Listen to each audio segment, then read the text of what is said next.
Good morning class. Shri Deepchand Chaudhary महाविद्यालय से आज हम बीए फर्स्ट ईयर मनोविज्ञान में, बीए सेकेंड ईयर मनोविज्ञान में आपका पेपर सेकंड सोशल साइकोलॉजी में आज हम नेक्स्ट टॉपिक पढ़ने वाले हैं, जो हमारा है एटीट्यूड, अभिवृत्ति। ठीक है, तो एटीट्यूड हम सभी जानते हैं क्या होता है। जैसे कि अगर हम लोग क्या बोलते हैं, अगर बात करते हैं जेनेटिक स्वभाव की, ठीक है, अगर जन्म की बात करते हैं, जो हमारा जिससे हमारा व्यवहार निर्धारित होता है कि हम किस प्रकार के व्यक्ति हैं, हमारा व्यक्तित्व क्या है, हम किस चीज़ के लिए अभिप्रेरित होते हैं, हमारी रुचि किस काम को करने में लगती है और हम किस काम को किस तरह से करते हैं, हमारा उसका तरीका क्या है। तो ये जो सारी चीज़ें होती हैं, ये क्या डिफाइन करता है, ये डिफाइन करता है आपका नेचर, यानी कि आपका स्वभाव। ठीक है, लेकिन आपका जो एटीट्यूड है, जो अभिवृत्ति है, एटीट्यूड आपका एक तरीके से जन्म से पैदा होने के बाद जो आसपास के समाज के लोगों के द्वारा आपके साथ व्यवहार किया जाता है और आप उस समाज में रह कर के जो कुछ सीखते हैं, समझते हैं, उन सब के द्वारा भी आपका एटीट्यूड का निर्माण होता है। ठीक है, तो ये है कि जो एटीट्यूड होता है, एटीट्यूड मोस्टली आपका एक तरीके से लर्न होता है। ठीक है, एटीट्यूड में हम आदतों को ले सकते हैं। कुछ चीज़ें ऐसी होती है जो पैदा होने के बाद हम जब सीखते चले जाते हैं, उसमें परिवर्तन करते हैं, तो वो सारी चीज़ें हमारे एक एटीट्यूड का निर्माण करती हैं। ठीक है, अब कुछ लोग ऐसे नेगेटिव वर्ड को यूज़ करते हैं कि आपका एटीट्यूड, मतलब जैसे मान लीजिए अगर कोई आपसे ज़्यादा बात नहीं करता है, उसका स्वभाव शांत है, वो शांत नेचर का पर्सन है, तो आपका ये छूटते ही आप ये बोलते हैं कि उसमें तो बहुत एटीट्यूड है। तो ये जो वर्ड है कि बहुत एटीट्यूड है, तो ये गलत टर्म है, क्योंकि एटीट्यूड एक अभिवृत्ति होती है जो पर्सन की होती है और जिसमें पर्सन अलग अलग लोगों के प्रति अलग अलग अभिवृत्ति प्रदर्शित करता है। ठीक है, अलग अलग लोग होंगे तो उन अलग अलग लोगों के लिए उसका एटीट्यूड भी अलग होगा। ठीक है, तो एटीट्यूड अभिवृत्ति होती है। हाँ, ऐसे बोल सकते हैं कि उसका बड़ा नेगेटिव एटीट्यूड है। ठीक है, तो अगर नेगेटिव एटीट्यूड की बात करेंगे या पॉजिटिव की, तो वो उसकी अभिवृत्ति को तो बताएगा, लेकिन नेगेटिव और पॉजिटिव वे में। लेकिन अकेला एटीट्यूड वर्ड कुछ भी नहीं डिफाइन करता है, ना पॉजिटिव ना नेगेटिव। ठीक है, तो ये है। तो जो आपका जेम्स ड्रेवर ने आपकी जो फर्स्ट डेफिनेशन दी है एटीट्यूड में, उसको हम देखते हैं। इनका कहना है कि जो आपका एटीट्यूड है उसमें कुछ पॉइंट होते हैं जो मेन होते हैं, जैसे कि आप किन चीज़ों में आपका इंटरेस्ट है, मतलब कौन सी चीज़ों में आप किस काम को करने में आपकी रुचि लगती है। ठीक है, सेकेंड है कि कौन सी चीज़ें आपके लिए वैल्यूएबल हैं, मतलब मूल्यवान है, महत्वपूर्ण है। ठीक है, तो कौन सी चीज़ें आपके लिए वैल्यू रखती हैं, कि मतलब कौन सी चीज़ों की आपकी लाइफ में वैल्यू है। ठीक है, ये सेकंड पॉइंट होता है। थर्ड पॉइंट है कि आप किन चीज़ों के मत में हैं, कौन सी चीज़ें आपके मत में हैं, मतलब आपको क्या चीज़ें सही लगती हैं, तो उनके लिए आप मत अपना प्रेजेंट करते हैं। और अगला होता है उद्देश्य, यानी कि एम, यानी कि गोल। ठीक है, तो ये भी है कि जो पर्सन कोई भी काम करता है जब, तो इसमें ये भी होता है कि पर्सन का एटीट्यूड उसी फॉर्म में जाता है जिसमें उसका गोल होता है। ठीक है, तो जिस गोल के लिए वो काम कर रहा है, ठीक है, एटीट्यूड जैसा उसका है, जैसा उसकी एक तरीके से रुचि है और जैसे उसके उद्देश्य हैं, ये सारी चीज़ें ही डिसाइड करती हैं कि पर्सन का एटीट्यूड कैसा है। ठीक है, उसकी पर्सनालिटी, उसका मोटिवेशन, उसका किसी भी काम को करने का तरीका और जिस काम में को कर रहा है उसमें रुचि है कि नहीं है, यही सारी चीज़ें मिलजुल कर डिसाइड करती हैं कि पर्सन का एटीट्यूड कैसा है। अगला है शेवर के अकॉर्डिंग 1977 की डेफिनेशन है।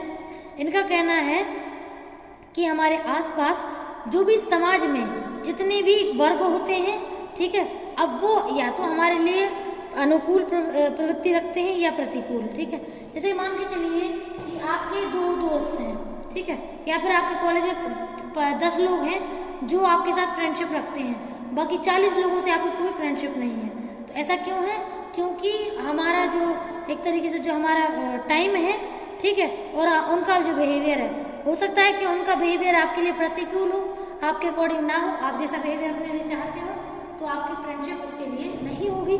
ठीक है, तो हमारा एटीट्यूड भी डिपेंड करता है सोशल में जितने लोग रहते हैं वो सामने वाले के साथ कैसे व्यवहार करते हैं, उनके ही व्यवहार से सामने वाले का व्यवहार निकलना एक तरीके से इम्पैक्ट पड़ता है, प्रभाव पड़ता है। ठीक है, तो जो प्रभाव है वो ऐसे ही पड़ता है कि जब हम आपको देख के जैसा व्यवहार करते हैं तो आपका रिटर्न फौरन जो आपका एटीट्यूड है आपका उसी बिहेवियर के बेस पे निकल के आता है, ठीक है। तो ये आपका एटीट्यूड कहलाता है। अब एटीट्यूड को अब अगली डेफिनेशन है मायर्स की 1988 की। इनका कहना है कि जो एटीट्यूड है वो किसी व्यक्ति या वस्तु के प्रति की जाने वाली मतलब एक तरीके से रोक टोक या फिर बिल्कुल स्वीकृति, दोनों फॉर्म की प्रतिक्रिया होती है। मान लीजिए जैसे कि अगर हम आपका किसी भी पर्सन को एक्सेप्ट करते हैं, ठीक है, उसको अपन लोग एक्सेप्ट कर रहे हैं कि हाँ ये चीज़ जो है वो इस फॉर्म में आप सही कर रहे हैं, सोशल के अकॉर्डिंग एक्सेप्टेंस हम उसे दे रहे हैं। तो यानी कि मायर्स ने सही डेफिनेशन दी है कि जो भी हम सोशल में रह करके लोगों की प्रति जो प्रतिक्रिया देते हैं वही प्रतिक्रिया हमारा डिसाइड करता है कि ये जो चीज़ है मतलब ये जो बिहेवियर है पर्सन का किस फॉर्म में डिफाइन हो रहा है, ठीक है। तो हमारे बिहेवियर से आपका बिहेवियर और आपके बिहेवियर से हमारा बिहेवियर डिसाइड होता है और वही हमारा एटीट्यूड भी होता है, ठीक है। तो एटीट्यूड आपका ऐसे निकल के आता है। और इसके अलावा हमारा तीसरा पॉइंट आपका इसमें विशेषताओं में देखते हैं कर्षण शक्ति, ठीक है। तो विशेषताएं इसमें कुछ दी गई हैं।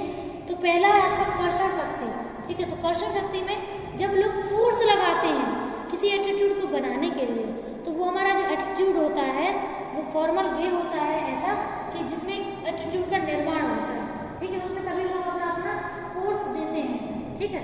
तो ये भी है। इसके बाद अगला है आपका चरम सीमा। अब एटीट्यूड तो बन रहा है लेकिन एटीट्यूड निर्माण में कितने लोगों का मतलब क्या रोल है और वो आखिरी लिमिट तक किस फॉर्म में बिहेवियर बन रहा है, ठीक है। तो मतलब उसका लास्ट लिमिट देखेंगे कि पर्सन का एटीट्यूड इस फॉर्म तक वो चीज़ें को ले सकता है, बर्दाश्त कर सकता है या नहीं कर सकता है, ये सारी चीज़ें, ठीक है। तो आपका चरम सीमा भी पर्सन की डिसाइड होती है उसके एटीट्यूड की कि वो किसी भी चीज़ को कितने लास्ट लिमिट तक ले सकता है और उसकी प्रति बिहेवियर को प्रेजेंट कर सकता है। जैसे कुछ लोग शॉर्ट टेम्पर होते हैं, कुछ लॉन्ग टेम्पर होते हैं, मतलब कुछ लोगों में बर्दाश्त करने की क्षमता कम होती है और कुछ लोगों के अंदर आपका बर्दाश्त करने की क्षमता बहुत होती है। तो जिन लोगों की चरम सीमा जो होती है, जैसे कुछ लोगों का नेचर ऐसा होता है जेनेटिकली कि वो उन चीज़ों को ज़्यादा फॉर्म में नहीं ले पाते हैं। अब आसपास के लोग भी अगर उन्हें वही सिखाएंगे, उनको उसी हिसाब से डेवलप होने देंगे तो उनका वही एटीट्यूड बनेगा। लेकिन अगर वो रोक टोक लगाते हैं कि अरे ये आप इतना कितना एडजस्ट करते हो, ये तो गलत बात है, आपको काम मतलब बहुत ज़्यादा एडजस्टमेंट करना चाहिए, आप तो बिल्कुल भी एडजस्ट नहीं करते हैं, तो ऐसे जो एटीट्यूड का निर्माण है उसमें हम एटीट्यूड का निर्माण करते भी हैं, ठीक है। लास्ट है अगला है सरलता और जटिलता। तो एटीट्यूड यानी कि आपका अभिवृत्ति, ठीक है, दोनों प्रकार के होते हैं।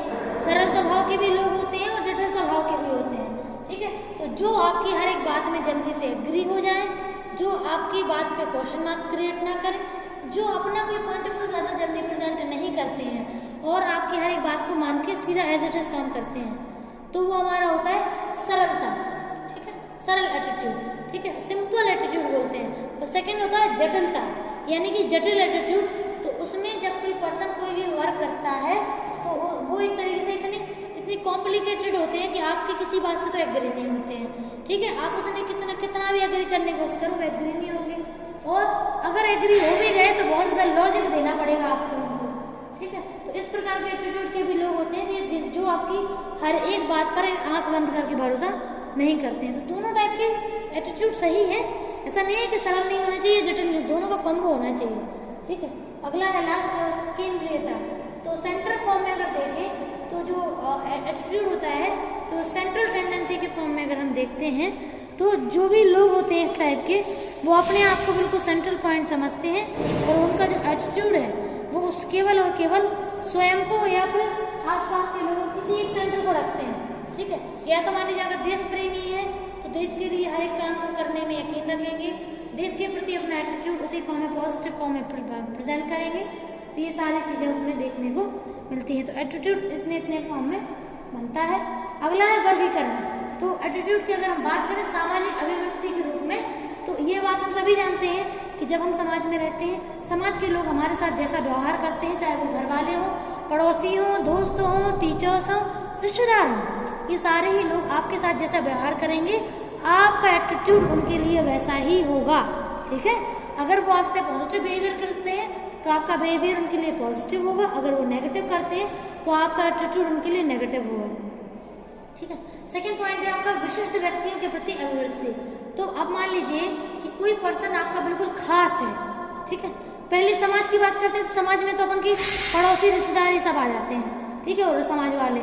लेकिन बात करते हैं विशिष्ट व्यक्ति की, मतलब कुछ लोग ऐसे जैसे हमारा बेस्ट फ्रेंड या हमारे अच्छे दोस्त या हमारे घर वाले, तो ये ऐसे लोग होते हैं जिनके लिए हमारा एटीट्यूड हमारा वही होता है जो इनके लिए हम रखते हैं, और बाकी समाज के लिए हमारा एटीट्यूड अलग होता है, क्योंकि समाज हमें वैसा ही देखना चाहता है, ठीक है। तो सोशल में बहुत सारी चीज़ें ऐसी हैं जिनकी वजह से हमारा एटीट्यूड उनके लिए उसी फॉर्म में निकल के आता है जिस फॉर्म में वो अपना एटीट्यूड हमसे चाहते हैं, ठीक है। ये है, तो ये सेकंड पॉइंट हो गया, मतलब विशिष्ट व्यक्ति। अलग अलग व्यक्तियों के लिए हमारा अलग अलग व्यवहार होता है, अगर स्पेशल होगा तो उसके लिए अलग होगा, और अगर कॉमन पर्सन होगा हमारे लिए तो उसके लिए अलग एटीट्यूड होगा। थर्ड, विशिष्ट समूह के प्रति अभिव्यक्ति। तो जब हम बात करते हैं आपका विशिष्ट समूह की, ठीक है, तो अगर मान लीजिए एक बहुत, जैसे मान लीजिए बहुत प्रकार के ग्रुप है, ठीक है, अब उसमें से कुछ ग्रुप हमारे खास होते हैं और कुछ ऐसे ही होते हैं। जो खास ग्रुप है उन ग्रुप के प्रति हमारी क्या अभिवृत्ति है वो भी हम डिसाइड कर सकते हैं, ठीक है। तो ये भी है कि स्पेशल पर्सन के अकॉर्डिंग हमारा क्या एटीट्यूड है, ठीक है। तो जो ग्रुप है उनके प्रति भी हमारी अभिवृत्ति अलग होती है, ठीक है। तो हर एक अलग अलग ग्रुप के प्रति हम अलग अलग फॉर्म में बिहेवियर करते हैं और हमारा एटीट्यूड भी उनके लिए अलग अलग होता है, ठीक है। तो ये आपका यहाँ पे एटीट्यूड का टॉपिक इतना कवर हो चुका है।